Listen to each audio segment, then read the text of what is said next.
പലർക്കും അറിയത്തില്ല വാഹനത്തിനുള്ളിൽ എവിടെയാണ് പെട്രോൾ ടാങ്കിന്റെ ക്ലിപ്പ് തുറക്കുക, അതുപോലെ തന്നെ ബോണറ്റിന്റെ ക്ലിപ്പ് തുറക്കുക, അതുപോലെ തന്നെ ബാക്കിലെ ഡിക്കി തുറക്കുക എന്നൊന്നും കൃത്യമായിട്ട് അറിയത്തില്ല. അപ്പൊ അങ്ങനെയുള്ളവർക്ക് വേണ്ടിയിട്ടാണ് ഈ ഒരു വീഡിയോ.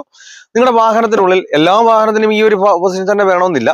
നിങ്ങൾ ഇത് കണ്ടില്ലേ, ഈ ഒരു ഭാഗത്തേക്ക് നിങ്ങൾ നോക്കുക. അതായത് നമ്മൾ ഇരിക്കുന്ന സീറ്റിന്റെ അടിയിലെ ഈ റൈറ്റ് സൈഡ് ഭാഗത്തായിട്ട് നിങ്ങൾ നോക്കിക്കഴിഞ്ഞാൽ ഇവിടെ ഉണ്ടോ ഇല്ലോ എന്ന് നോക്കുക. ഇത് രണ്ട് പടങ്ങൾ കൊടുത്തിട്ടുണ്ട്. ഒന്നാണെങ്കിൽ നമ്മുടെ ഡീസൽ ടാങ്കിന്റെ, അതായത് പെട്രോൾ ടാങ്കിന്റെ, ഒന്നാണ് ബാഗിലെ ഡിക്കടെയാണ്. നിങ്ങളുടെ ഈ ഭാഗത്ത് ഇല്ല എന്നുണ്ടെങ്കിൽ നിങ്ങൾ ശ്രദ്ധിച്ചാൽ മതി. നിങ്ങളുടെ വാഹനത്തിന്റെ ഈ റൈറ്റ് സൈഡ് ഈ ഒരു ഭാഗത്തായിട്ട് നിങ്ങൾ ശ്രദ്ധിച്ചാൽ മതി. ഇവിടെ ഇല്ലാത്ത ഒരു വാഹനങ്ങളൊക്കെ ഇവിടെ ഈ ഭാഗത്തായിരിക്കും നമുക്ക് ഡിക്കിയുടെ തുറക്കുക, അതുപോലെ ഡീസൽ ടാങ്കിന്റെ വരിക. അതേപോലെ തന്നെ നമുക്ക് ഫ്രണ്ടിലത്തെ ബോണറ്റ് തുറക്കുക എന്നുള്ളത് ഈ ഒരു ഭാഗത്ത് ഇതാണ് കണ്ടത്. ഈ ഒരു ക്ലിപ്പിൽ നമ്മൾ ഇങ്ങനെ പിടിച്ച് വലിച്ചു കഴിഞ്ഞാൽ ആ ബോണറ്റ്, അതായത് ഫ്രണ്ടിലുള്ള ബോണറ്റ് തുറന്നു. ഞാൻ അത് കൃത്യമായിട്ട് കാണിച്ചു തരാം. നിങ്ങൾ ഇങ്ങനെ ഒന്ന് പിടിച്ച് വലിച്ചു കഴിഞ്ഞാൽ ഇത് വരണമെന്നില്ല. അപ്പൊ നിങ്ങൾ ഈ ഒരു ഗ്യാപ്പ് ഇവിടെ ഉണ്ടാകും. ഇപ്പൊ ഇത്ര നമുക്ക് തുറന്നു കിട്ടിയതേ ഉള്ളൂ അവിടെ എന്ന് പറഞ്ഞിട്ട് ഇത് വരുന്നില്ല. എന്ത് ചെയ്യുന്നു, നിങ്ങൾ ഈ ഒരു സെന്റർ ഭാഗത്തായി, നമ്മൾ ഇവിടെ എങ്ങും അല്ല, നമ്മൾ ഈ ഒരു സെന്റർ ഭാഗത്തായിട്ട് ഒന്ന് കൈയിട്ട് നോക്കുക. ഈ കൈയിട്ട് നോക്കുമ്പോൾ ഇവിടെ ഒരു ക്ലിപ്പ് ഉണ്ട്. ഈ ക്ലിപ്പിൽ നമ്മൾ ഇങ്ങനെ ചെയ്യുന്നുണ്ട്. ഈ ഒരു ക്ലിപ്പിന്റെ ഉള്ളിൽ കയറി കിടക്കുകയാണ്. ഇപ്പൊ ഈ ഒരു ക്ലിപ്പ് ഇങ്ങനെ മാറ്റി കഴിയുമ്പോൾ ഇത് തുറന്നു വരും.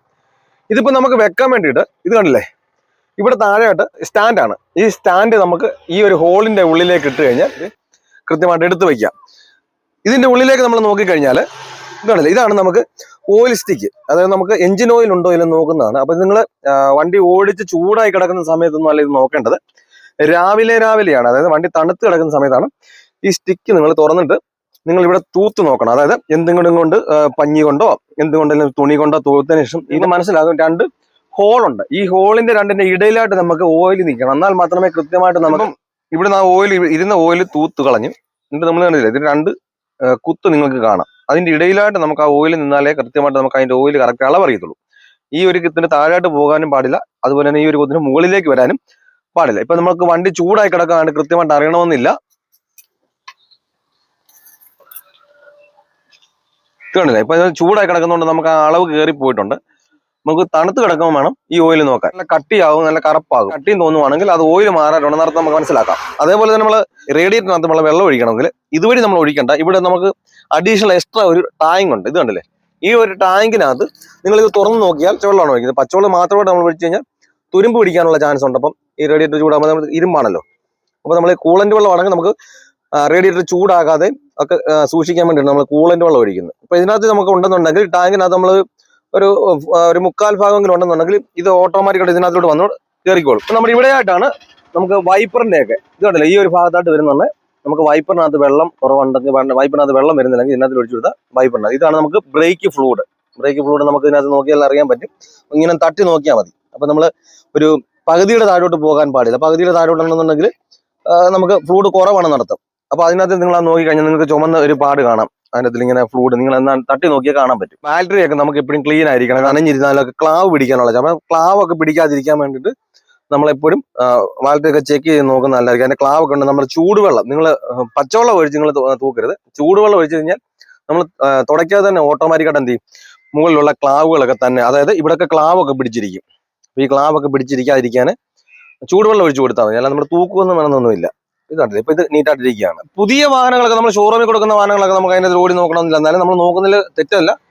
നമ്മൾ പഴയ വാഹനങ്ങളൊക്കെയാണ്, നമ്മൾ ഷോറൂമിൽ കൊടുക്കാത്ത വാഹനങ്ങളൊക്കെയാണ്. നമ്മൾ പഴയ വാഹനങ്ങൾക്ക് ഈ ഓയിൽ കുറയുകയും അതുപോലെ തന്നെ വെള്ളം കുറയുകയും നമ്മൾ തന്നെയാണ് അത് ചെക്ക് ചെയ്ത്. വെള്ളവും ഓയിലും മെയിനായിട്ട് നമ്മൾ ശ്രദ്ധിക്കേണ്ട ഒരു കാര്യം. അതിനുശേഷം നിങ്ങൾ ഈ ഒരു ക്ലിപ്പ് ഇത് കണ്ടില്ലേ വെച്ചു ഇതിനകത്ത് ഇട്ട് കഴിഞ്ഞാൽ നമുക്ക് ആ സ്റ്റാൻഡ്, ആ ബോണറ്റ് പൊക്കി വെച്ചിട്ട് സ്റ്റാൻഡ് ഇവിടെ തന്നെ വെക്കുന്നു. അതിനുശേഷം നിങ്ങൾ ഇതിങ്ങനെ കൊണ്ടുവന്ന് വെച്ചതിന് ശേഷം ഇതുകൊണ്ട് ഇങ്ങനെ കൈ കൊണ്ടൊന്ന് പ്രസ് ചെയ്താൽ മതി, തന്നെ അടഞ്ഞോളൂ. കണ്ടില്ലേ, ഇത്രേ ഉള്ളൂ. എങ്ങനെയാണ് തുറക്കേണ്ടതെന്ന് വെച്ചാൽ നമ്മളിങ്ങനെ മുകളിലേക്കൊന്ന് പിടിച്ചു കഴിഞ്ഞാൽ, പ്രസ് ചെയ്ത് ഇങ്ങനെ മുകളിലോട്ടൊന്ന് പിടിച്ചു കഴിഞ്ഞാൽ അത് പെട്രോൾ ടാങ്കിന്റെ നമുക്കത് തുറന്ന് കിട്ടും. കണ്ടില്ലേ, അപ്പൊ നമുക്കത് തുറന്ന് കിട്ടും. അതിനുശേഷം നമ്മൾ വേറെ ഒന്നും ചെയ്യണ്ട. അവർ ആ പെട്രോൾ അടിച്ചതിന് ശേഷം അത് അടച്ചതിന് ശേഷം എന്ത് ചെയ്തു, കണ്ട് ഇങ്ങനെ ഒന്ന് പ്രസ് ചെയ്താൽ അത് തന്നെ അടഞ്ഞു. കണ്ടില്ലേ, ഈ ബാഗിലെ ഡിക്കിയുടെ ഈ ഒരു ഇത് നമ്മളിങ്ങനെ മുകളിലോട്ടൊന്ന് പ്രസ് ചെയ്ത് കഴിഞ്ഞാൽ കണ്ടാ ബാഗിലെ ഡിക്കി തുറന്നു.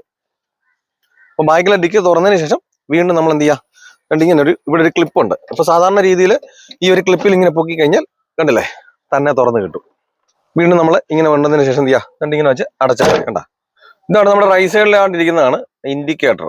കണ്ടില്ലേ, റൈറ്റോട്ട് ഇട്ട് കഴിഞ്ഞാൽ ഇൻഡിക്കേറ്റർ വരും. അതുപോലെ തന്നെ ലെഫ്റ്റോട്ട് ഇട്ടാൽ നമുക്ക് ലെഫ്റ്റിലെ ഇൻഡിക്കേറ്റർ. അതിനുശേഷം നമ്മൾ ഹെഡ്ലൈറ്റ് ഒക്കെ ഓൺ ആക്കുന്നത് നമ്മൾ ഇവിടെ ഇങ്ങനെ ഓരോന്നോരോന്നായിട്ട് തിരിക്കണം. നിങ്ങൾ ഈ ഇതിനകത്ത് നോക്കിയാൽ നിങ്ങൾക്ക് മനസ്സിലാകും ഓഫ് അതിന് കഴിഞ്ഞാണ്ടല്ലേ ഈ ഓഫിന്റെ നേരെയാണ് ഇപ്പൊ ഇവർ കുത്തിയിരിക്കുന്നത്. അതിന് നേരെ ഇങ്ങോട്ട് ഇരുന്ന് കഴിഞ്ഞാൽ പാർക്ക് ലൈറ്റ്, വീണ്ടും ഒന്നുകൂടെ ഓൺ ആയി കഴിഞ്ഞാൽ ഹെഡ് ലൈറ്റ്. ഇത് കണ്ടോ, ഓഫ് ആക്കുമ്പോൾ നമ്മളിങ്ങനെ താഴോട്ട് തന്നെ ഈ ആരോയിൽ ഈ ഓഫിന്റെ ഉള്ളോട്ട് നേരെ ഈ ആരോ വന്ന് അത് ഓഫ് ആയെന്ന് അർത്ഥം. കണ്ടല്ലേ, അത്രേ ഉള്ളൂ. ഇപ്പൊ ഈ ലെഫ്റ്റ് സൈഡിൽ ഇരിക്കുന്നതാണ് നമുക്ക് വൈപ്പർ. അതായത് നമ്മൾ വൈപ്പർ ആദ്യമേ നമ്മൾ ഈ ഗ്ലാസ്സിലൊന്നും വെള്ളം ഇല്ലാതിരിക്കുമ്പോൾ നമ്മളിങ്ങനെ ഓൺ ആക്കരുത്. അപ്പൊ നമുക്ക് അതിന്റെ ആ ബ്ലേഡൊക്കെ പൂറാനുള്ള ചാൻസ് ഉണ്ട്. അപ്പൊ അതിന് വേണ്ടിയിട്ട് നമ്മൾ വെള്ളം ഒഴിക്കണമെന്നുണ്ടെങ്കിൽ നമ്മളിങ്ങനെ മുകളിലോട്ടൊന്ന് പ്രസ് ചെയ്ത് കഴിഞ്ഞാൽ കണ്ട വെള്ളം വന്ന് കണ്ട. എന്നിട്ട് വേണം നമ്മൾ ആ വൈപ്പർ ഓൺ ആക്കാൻ വേണ്ടിയിട്ട്. നമുക്ക് ജസ്റ്റ് ഒന്ന് ഓൺ ആക്കാൻ മതി. അതിന്റെ ചെറുതായിട്ട് കളയണമെന്നുണ്ടെങ്കിൽ നിങ്ങൾ ഇങ്ങനെ മുകളിലോട്ടൊന്ന് പിടിച്ചാൽ കണ്ടല്ലേ, നമുക്ക് ആ വെള്ളവും കിട്ടും, അതുപോലെ തന്നെ നമ്മളെ വൈപ്പർ വർക്കും ആകും. അതിനുശേഷം നമ്മൾ ഓരോന്നോരോന്നായിട്ട് നമ്മൾ ഓൺ ആക്കുന്നത് കണ്ടിരിക്കുന്നില്ലേ, ഇത് നമ്മൾ സ്ലോ മോഡിൽ ഇങ്ങനെ കിടന്ന് കറങ്ങും ഓട്ടോമാറ്റിക് ആയിട്ട്. അത് കഴിഞ്ഞ് വീണ്ടും ഓരോന്ന് വെച്ചാൽ നമുക്ക് ആ ഒരു സ്ലോ സ്പീഡിൽ തന്നെ ഇങ്ങനെ കിടന്ന് കറങ്ങിക്കൊണ്ടിരിക്കും. കൂട്ടണമെന്നുണ്ടെങ്കിൽ ഓരോന്നോരോന്നായിട്ട് ഇങ്ങനെ വെക്കുക. എന്നിട്ട് വീണ്ടും നമ്മൾ ഓഫ് ചെയ്യണമെങ്കിൽ ഒന്ന് ഇങ്ങനെ ബാക്കിലോട്ട് ഇങ്ങനെ കൊണ്ടുപോയാൽ മതി, തന്നെ ഓഫ് ആകും. അതുപോലെ നമ്മൾ ഈ ഒരു ഭാഗത്തായിട്ട് AC ഭാഗങ്ങളൊക്കെ ഈ ഒരു ഭാഗത്തായിട്ടാണ്. നമ്മൾ AC ഓൺ ആക്കുമ്പോൾ നമ്മളിങ്ങനെ ഓരോന്നോരോന്നായിട്ട് ഫാൻ ഇങ്ങനെ ഓടാം. ഇത് ഫാൻ്റെ ആണ്. ഓരോന്നും ഫാൻ നമ്മൾ കൂട്ടുകയും കുറയ്ക്കുന്നു. അതുപോലെ AC കൂളിങ്ങും കാര്യങ്ങളൊക്കെ ചെയ്യുന്ന സമയത്ത് നമ്മൾ ഇത് ഓൺ ആക്കിയതിനു ശേഷം ഇതിങ്ങനെ ഇത് കണ്ടില്ല ഏറ്റവും താഴെയായിട്ടിരിക്കണം. ഈ നീലയിലിരുന്നാൽ മാത്രമേ നമുക്ക് കൃത്യമായിട്ട് AC നമുക്ക് കൃത്യമായിട്ട് കൂളായിട്ട് കിട്ടത്തുള്ളൂ. ഇങ്ങോട്ട് വരുന്നതനുസരിച്ച് ഹീറ്റ് ആണ്, അതായത് AC കുറയുന്നതിന്റെയാണ്. അതുപോലെ തന്നെ നമുക്ക് ഓരോ എംബ്ലങ്ങളുണ്ട് ഇതിനകത്ത്. ആ എംബ്ലം നോക്കിയാൽ നമുക്ക് ഏത് ഭാഗത്തേക്കാണ് AC വേണ്ടത് എന്നുള്ളത് എംബ്ലം ഈ ഒരു ഭാഗത്തേക്ക് ഓരോന്നാക്കി കഴിഞ്ഞാൽ നമുക്ക് ആ ഭാഗത്തേക്ക് കിട്ടും. കാരണം നമ്മുടെ തലയിലേക്ക് മാത്രം, നമ്മുടെ ദേഹത്തേക്ക് മാത്രം മതി എന്നുണ്ടെങ്കിൽ ഈ ഒരു ഭാഗത്തേക്ക് അറ്റത്തേക്ക് വരുന്നു. അതേപോലെ തന്നെ നമുക്ക് കാലിലേക്ക് മുഖത്തേക്ക് വേണമെങ്കിൽ ഇങ്ങനെ ഇടുന്നു. അതുപോലെ തന്നെ കാലിലേക്ക് മാത്രം മതി, മുഖത്തേക്ക് വേണ്ടെന്നുള്ള അങ്ങനെ ആയിരുന്നു. അതുപോലെ തന്നെ മഴയും കാര്യങ്ങളും മിസ്റ്റും കാര്യങ്ങളൊക്കെ ഉള്ള സമയത്ത് നമുക്ക് ഈ ഒരു ഭാഗത്തേക്ക് ഇങ്ങോട്ട് ആക്കി കഴിഞ്ഞാൽ നമുക്ക് വിൻഷീൽഡിലോട്ട് നമുക്ക് ആക്കി കഴിഞ്ഞാൽ ഗ്ലാസ്സിലുള്ള എല്ലാ മൂടലും എല്ലാം നമുക്ക് ഗ്ലാസ് തെളിഞ്ഞ് കാണാൻ വേണ്ടി ഇങ്ങനെ ആക്കിയിടാം. അപ്പൊ ഈ ഒരു കാര്യങ്ങളാണ് നമ്മൾ മെയിനായിട്ട് അറിഞ്ഞിരിക്കേണ്ടത്. നമുക്ക് ഇതിനേക്കാളും കൂടുതൽ കാര്യങ്ങൾ അറിയണം, അല്ലെങ്കിൽ ഇന്ന കാര്യങ്ങൾ കൂടെ പറഞ്ഞു തരാമോ, ഇന്ന ഒരു വണ്ടിക്ക് എങ്ങനെയാണ്, എല്ലാ വണ്ടിക്കും ഒരേ സിസ്റ്റം തന്നെ ആയിരിക്കണമെന്നില്ല. അപ്പം ചില സ്വിച്ച് ആയിരിക്കും. അപ്പൊ നിങ്ങൾ ഓരോ ഫങ്ഷൻസ് എന്താണെന്ന് വെച്ചാൽ നിങ്ങൾ അതിനകത്ത് ചിലപ്പോൾ ചിലതിനകത്തൊക്കെ എഴുതി കാണും ഇന്നതെന്നും പറഞ്ഞ്. നമ്മളതൊന്നും നോക്കിയാൽ നമുക്ക് തന്നെ മനസ്സിലാക്കും ഇത് ഇന്നതിൻ്റെയാണെന്നും നമുക്ക് ഓരോന്നും മനസ്സിലാക്കും. അല്ല ഇന്ന കാര്യങ്ങൾ അറിയണമെന്നുണ്ടെങ്കിൽ അത് കമന്റായിട്ട് തന്നെ രേഖപ്പെടുത്തിയാൽ മതി. ഞാൻ ക്ലാസ്സിനെ കടന്ന് പോകുന്നിടത്ത് നിന്ന് കിട്ടുന്ന വാഹനത്തിന്റെ അതനുസരിച്ച് നിങ്ങളെ ഓരോന്നിനായിട്ട് ഇന്ന വണ്ടിയുടെ ഒന്ന് കാണിച്ചു തരാമെന്ന് ചോദിച്ചാൽ ആ വണ്ടിയുടെ അനുസരിച്ച് ഞാൻ ക്ലാസ്സിന്റെ കടന്നു പോകുമ്പോൾ കിട്ടി കഴിഞ്ഞാൽ ഞാനത് നിങ്ങളെ കാണിച്ചു തരുന്നതായിരിക്കും. നല്ലൊരു ടോപ്പിക്കുമായി അടുത്ത വീഡിയോയിൽ കാണാം. Good bye.